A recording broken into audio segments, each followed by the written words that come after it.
Bienvenue à tous dans ce dernier MAG des Foires de Champagne 2012, les 65e du nom. Un reportage maintenant auprès des collectionneurs de voitures anciennes qui ont fait le spectacle ce week-end autour des foires, à quelques mois des 48 heures automobiles de Troyes.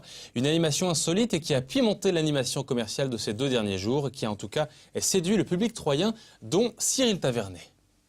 Créé en 1977, le Rétro Club automobile de Champagne compte aujourd'hui une centaine de membres. À eux tous, ils possèdent 200 voitures de collection de 1920 jusqu'aux années 80. Les plus belles étaient exposées à l'extérieur du cube tout le week-end pour le plaisir des visiteurs des foires. Les voitures comme ça, c'est peut-être ancien, mais ça m'impressionne et c'est super beau. Surpris de voir cette voiture-là sur les foires. Et je suis intéressé parce que je fais souvent les 48 heures auto. Je trouve que c'est une bonne initiative parce que bon, on peut voir les anciens modèles qu'on a pu avoir et voir parce que bon, je suis quand même d'un âge où j'ai connu quand même pas mal de voitures, hein. Peut-être pas certains modèles, mais disons que j'ai pu voir, j'ai pu connaître des modèles comme la 404, comme l'R16. Donc tout ça, moi je les ai vus rouler, donc voilà, ça me remonte un petit peu dans le temps. C'est la première fois que ce club de collectionneurs montre ses voitures sur les foires, une fierté pour ces fous des volants d'antan. C'est une partie du patrimoine, n'est-ce pas? Et puis il y a quand même des voitures un petit peu d'exception là. Je pense à la Georgiera qui a quand même exception, la 4 chevaux découvrables. On a une Ford Mustang qui est absolument cabriolet, qui est absolument magnifique. Donc c'est toujours bon de les présenter et je pense qu'il y a beaucoup de gens qui apprécient. Pour aller au-delà de l'exposition, rien de tel qu'un petit tour à bord d'une 4L, une voiture encore robuste, elle a tout de même 30 ans. Ah oui, ça donne beaucoup de plaisir parce qu'on retrouve des choses qu'on a connues dans sa jeunesse, hein, surtout une fois qu'on arrive à un certain âge.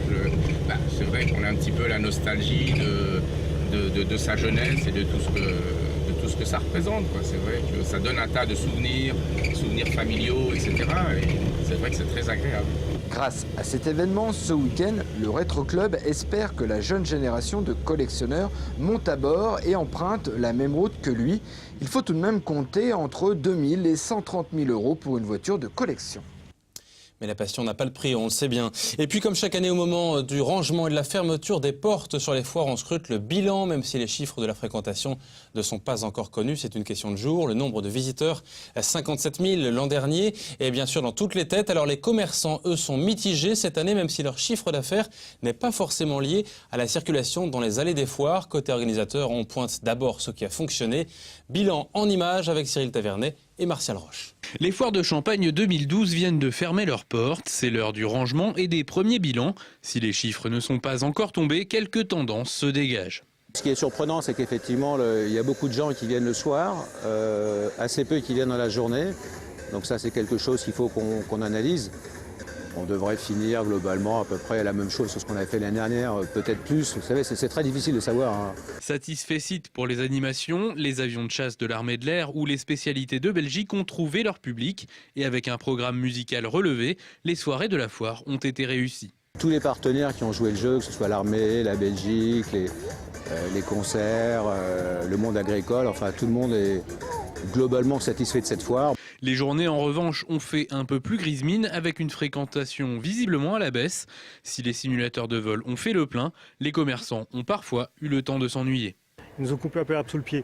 Bon, mais bon, il faut aussi qu'ils fassent quelque chose, hein. Ça fait partie du jeu, hein, puis c'est tout. Puis c'est à nous d'être là, de faire quelque chose de propre, et puis d'attirer les gens aussi, quoi. Je veux dire, ils viennent pas que pour l'armée de l'air. On a eu peut-être un petit peu moins de monde que les autres années, mais des gens plus intéressés, donc un clientèle de qualité, on va dire.